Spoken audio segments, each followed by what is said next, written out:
Mar chuid in stratéis náisiúnta irideachas Albert inbhuanithe néisin, cruú fáilte ribh scolaní maoiniú lurg ón rionideachais le thionscanamh inbhuanitheachta a chur bhaim ina bobbal scoile hain. Daide le scoil náisiúnta chuhuama chun de Mhaigh Eo an maoiniú seo a bhaint amach. Táman seo is scoil náisiúnta chuhuama le leabhart leis na daltaí a bhí a bhaile an thionscadal le coppla mí nuas, agus Tigín Leabhar forbethe acu banis go phobal na scoile agus gon phobal a gcuiteanna dá mhar. Bhí scoil náisiúnta de thuama raníthe ag an rinn éidechas chun bheith páirteach I thionscadal inbhuanitheachta, tá muid ag athhuairsáil na leabhartá agan hena féin. Thugraigh ar rang Tigín Leabhar a Albert a gceapta na scoile.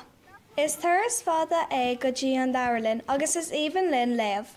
Is áit ionta I Tigín Leabhar go gatainna sa scoil, agus buna muid go léir úsáid as. Tá trí filéir mar chuid an stratéis náisiúnta seo, inbhuanitheacht cóscéal, sóisialta agus eacnamaíochta. Tá sé mar sprioc go gcuirfí le todhchaí níos inbhuanithe, do chuoine agus do phobal go náisiúnta agus go hidirnáisiúnta.